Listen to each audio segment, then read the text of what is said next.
Morning, everyone. Today, I want you all to imagine the first time you felt you were in control of your destination and got the freedom and independence to decide so. I'm sure most of us are thinking about the first time we ever cycled on our own. Yes, the two-wheel cycle is often the first vehicle a child has full control over. But under this simple cycle lies the undercurrent of a social change. This takes me back to my own cycling journey. As a younger sibling, I always had a hand me down cycle, but I clearly remember the first time a cycle that was completely mine made its way in my life. It was a purple ladybird with a basket and a fancy design. And I know the feeling that I felt, the freedom, the independence with something that was only mine. It became my companion in all the adventures that followed. And over time, it became something much more than just a motor commute. During my school days, I had to go to my swimming practices every day. So what did I do? I got up at 4:30 in the morning, cycled 10 kilometers to my swimming pool, did my swimming lessons, which was about 5 kilometers of swimming, rode back 10 kilometers to my home to start my school day by catching the bus. This extra 20 kilometers of cycling to and from my swimming pool helped me to become the best swimmer of the state for 4 consecutive years.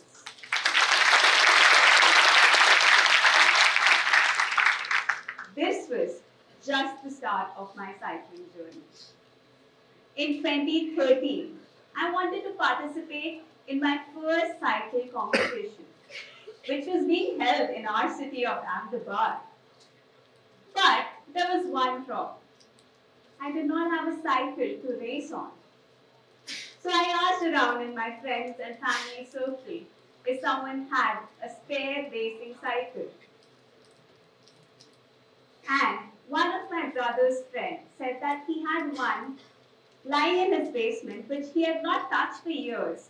So he asked, "Come have a look." I went. The cycle was in a very bad state. Dusty, rusty, the tires cracked, the wheels were almost not there, the brakes failed, everything. But not deterred, I went to the cycle mechanic. And surprise, surprise, in just 1100 rupees, the cycle had a full makeover. New brakes, well-oiled chains, new tires. So I trained for the race. And on the race day, the then Chief Minister, Narendra Modi, flagged off the race. And I won in the 50 kilometers category with a prize money of 1 lakh rupees.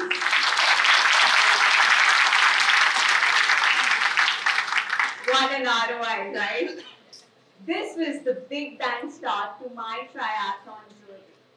Who would have imagined that years on, I would become the best ever internationally ranked triathlete and become dominate the sport for decades and then also lead the Commonwealth Games debut of Indian triathlon.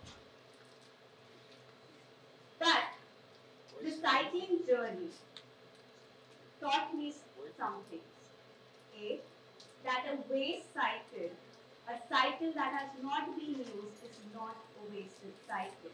And that cycle was just not a mode of commute. It could open doors of opportunities. And I always knew that I was privileged enough to get so many opportunities all along my journey. And I always wanted to get that. So in 2023, when I got selected at the International Olympic Committees, who are the organizers of the Olympic Games, their young leader, the only one from India, I knew this was the time. And I learned that in rural India, the percentage of girls dropping out of education versus boys dropping out of education was nearly 20%.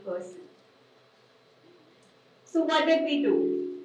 The problem that we identified is that near Ahmedabad, every village has a primary school which is up till 8th standard.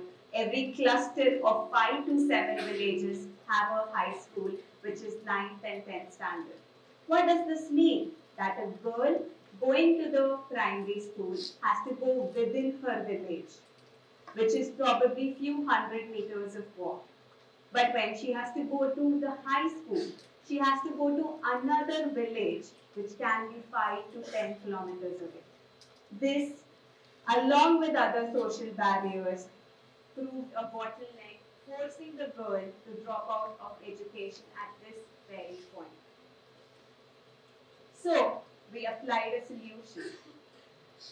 The solution that I've learned way back in 2013, that if you don't have a cycle, it's okay. You can ask around for people who might have a bike. You train and then you win the race. In this case, you can ask for the cycle, get it refurbished, train the girls, and then expect them to stay in education. So that is exactly what we did. We did our first pilot in November 2023. Along with family and friends, we went door to door to ask from people for the cycles that they were not using anymore. We got them repaired by partner mechanics, and then we went to the rural high school, which is the closest to my house, and they helped us identify girls. We were able to manage to collect 22 such cycles. And then we did a 6-day training camp with these girls. In the training camp, we taught them how to cycle. Yes, although these girls were 13 years of age, some of them were touching a cycle for the very first time in their lives. So we taught them how to cycle. Then we took them on the road, trained them how to cycle on the road along with vehicles, animals, potholes, even on the Kacha Pakka Rasta towards their villages. And also to make them realize that they had the potential to cycle for 5 to 10 kilometers non-stop by themselves. And after doing that camp, we also taught them and made them independent in terms of cycle repair, repairing punctures, adjusting brakes, adjusting seat heights, and how to maintain the entire cycle. And finally, we gave them these cycles so that they can independently commute to these schools and remain in education. Having done the first pilot successfully, we went full-fledged. But in 2024, we identified our bottleneck. Our bottleneck was getting a constant inflow of cycles. So what did we do? We went to schools based in city, urging students to donate the cycles that they were not using anymore. We went to apartment buildings, and if you have seen in apartment buildings, especially in the ground floor and the basement, there are hundreds of cycles lying wasted. We asked them to donate those cycles to us.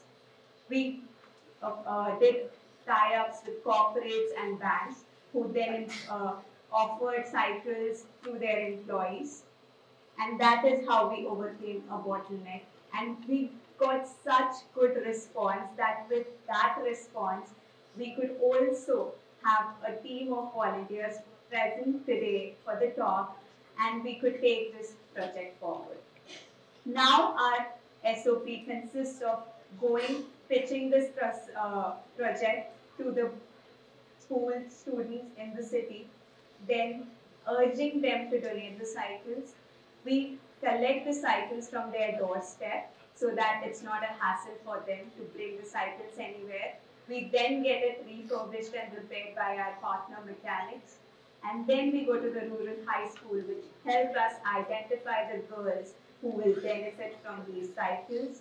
Then we conduct a 3 to 5 days training camp with these girls in which we teach them how to cycle, take them to public roads, teach them how to do basic cycle maintenance, and finally, we hand over these cycles to them so that they can independently commute to these schools. And cycle, being a property, has to have ownership transfer. So how does that work? From the donor to our foundation, from the foundation to the rural high school that these girls are a part of, and then the rural high school loans these cycles to the girls until they remain in education. These girls have to give back the cycle once they leave the school, and so that there's an accountability and we can sustain the cycle over years. That is why we have done this. And we also urge the girls who are a part of the project to then become the mentors and the guides in the next project that we do with the same school. This way, in some years, we are hoping that this becomes a self-sufficient process with the minimum intervention from our end. And there have been some amazing stories that we have encountered during these projects that we have done with so many several girls now.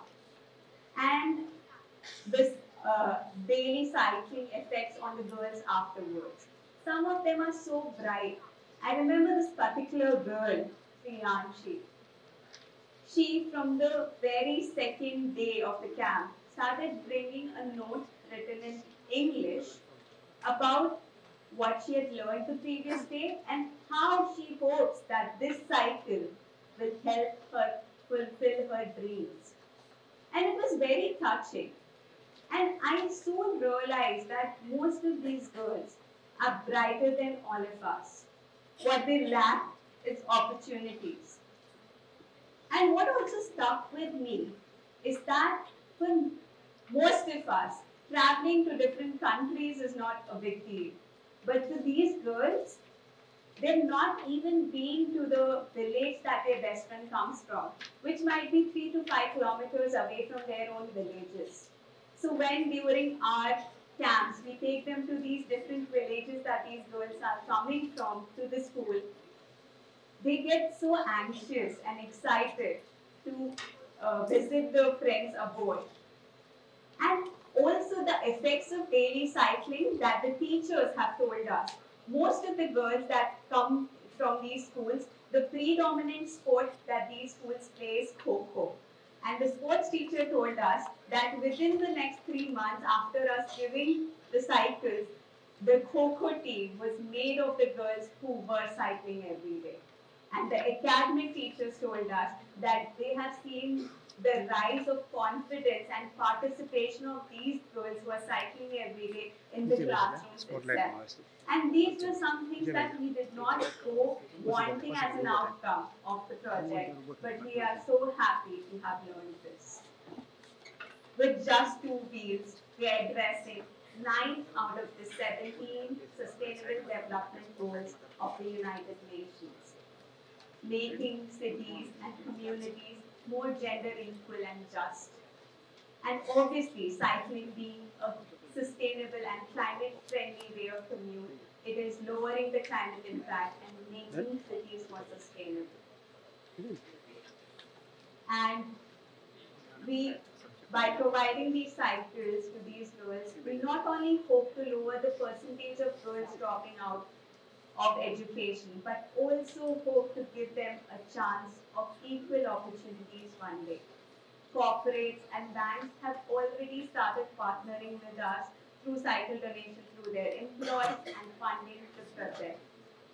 The plan next year is to empower another 1,000 girls around Ahmedabad and Gandhinagar and expand to new cities.